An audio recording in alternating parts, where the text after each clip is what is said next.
আপনারা সবাই জানেন একটা ঘটনা, যেটা হচ্ছে আমার বিরুদ্ধে একটা মামলা হয়েছে। হ্যাঁ, হাসছে যে। আচ্ছা, আবার যে হ্যাঁ, হাসাহাসি করে নাকি একটু সাইড থেকে? আপু আপু একটু নার্ভাস নাকি? কিছুদিনের মধ্যে আমার ওয়ারেন্টও বের হয়েছে, কিছুদিন আগে দেখলেন। তো এই বিষয়টা জানার আগে এই বিষয়টা নিয়ে পুরোপুরি কথা বলে আমার লয়ার আপু, বড় আপু যে আছে লিজা আপু, উনি কথা বলবে এটা নিয়ে। কিন্তু আমি জাস্ট বলতে চাই যে ও যেগুলো করতেছে এগুলো আমি কখনো ওর কাছ থেকে আশা করি নাই।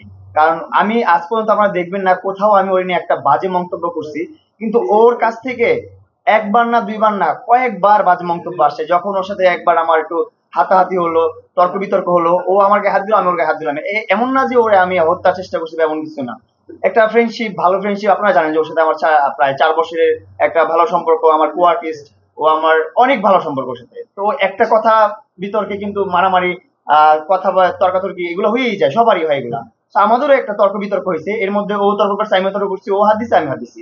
এই বিষয়টা নিয়ে তখনও কিন্তু আমাকে ও হচ্ছে অনেক কিছু বলছে, যে বাড়ি লিখে দেয় না এই জন্য আমাকে মারছে, এটা করছে সেটা করছে। কিন্তু পরবর্তী যখন আমরা আবার ঠিক হলো সবকিছু, তখন আবার বললো কি যে আমি এটা হাইপার মোমেন্টে বলে ফেলছি, এগুলো ভুলে বলছি, মিথ্যা বলছি, এগুলো আসলে সঠিক না, কিন্তু আমাদের একটা প্ল্যানিং আছে, আমরা এগুলো করবো।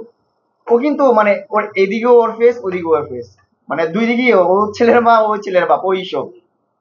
তারপর হচ্ছে রিসেন্টলি যেটা হচ্ছে, ও আমার ইনবক্সে একদম ভালো ভালো মানুষ, অনেক কথাবার্তা, অনেক ভালো কথা, আবার হুট করে আবার খারাপ কথা, আবার হুট করে অনলাইন জগতে এসে, অনলাইনে এসে আমাকে নিয়ে আবার কন্ট্রোভার্সি।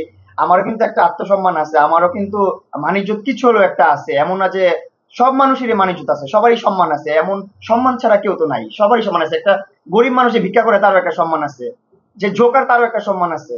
তো ও এসে অনলাইনে এসে বলে ও বান্দরের সাথে ছবি তুলে, আমার সাথে বান্দরের সাথে তুলনা করে। তারপর আমার কিন্তু বংশগতি মানুষ আছে, আমার আবার বলছে আমার স্ট্যাটাস ওর স্ট্যাটাস মিলে না, এগুলো আমি তো যাইতেছি না। আমার স্ট্যাটাসে এমন মানুষ আছে তার পায়ের নখের যোগ্যও না, এগুলো আমি বলতে চাই না। আমি যেটা বলতে চাই সেটা হচ্ছে মামলাটা নিয়ে বলতে চাই। এটা বলবে আমার আপু, লিজা আপু বলবে। আর ওর সাথে একটা সম্পর্কে ছিলাম, ভালো একটা সম্পর্ক ছিল, এন্ড কো আর্টিস্ট ছিল, ওর সাথে একটা কাজের একটা সম্পর্ক ছিল। যেমন হচ্ছে ও অনেক অনেক জায়গায় কিন্তু বলছে আমার কাছে অনেক টাকা পয়সা নিয়েছে, এটা নিয়ে সেটা নিছে। তো আমি যদি এখন বলতে চাই তাহলে আমিও কিন্তু বলতে পারি, বললে যে ও আমাকে দিয়ে বিজনেস করছে, গিভ এন্ড টেক হয়েছে ওর সাথে আমার। ও আমাকে যে এতদিন ও রেমিটেন্স আসছে, আপনারা যারা কন্টেন্ট আপলোড করেন আপনারা জানেন যে কন্টেন্ট আপলোড করার পর একটা রেমিটেন্স আসে, একটা ডলার আসে, হ্যান্ডসাম একটা অ্যামাউন্ট আসে। তো ওই অ্যামাউন্ট থেকে ও আমাকে কিন্তু কোনো ভাগ দিত না, সবটাই কিন্তু ওর অ্যাকাউন্টে যাইতো।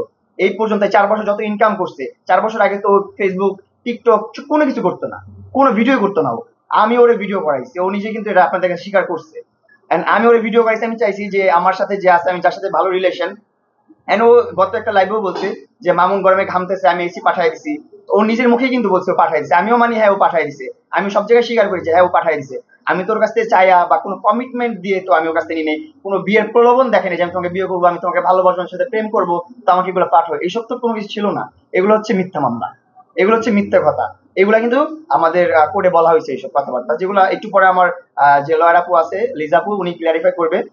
তারপর আরো অনেক কিছু আছে, অনেক এলিগেশন লাগানো হয়েছে, অনেক বাজে বাজে এলিগেশন লাগানো হয়েছে, যেগুলো আমি কখনো চিন্তা ভাবনা করি নাই, কখনো ভাবতেও পারি নাই যে লেলার মুখ থেকে এই সমস্ত কথাবার্তা আসবে। কারণ ওর যে লয়ার, ওর কথার বাইরে তো লয়ার কথা বলবে না, এটা তো আপনারা জানেন। আমার যে লয়ার, আমি যেভাবে বলবো, আমি যেভাবে দেখাবো, আমার মামলাটা যেরকম হবে, উনি স্টাডি করবে আমার মামলাটা নিয়ে, যখন বুঝবে তখন তো ওইটা নিয়ে ওইভাবেই কথা বলবে। উনি নিজে থেকে বানায় কোনো কথা বলবে না। তো ওনার লয়ারও, লেলার যে লয়ার ছিল, উনিও তো বানায় কোনো কথা বলে নাই, ওনাকে লেলা শিখাই দিছে, তারপরে উনি বলছে।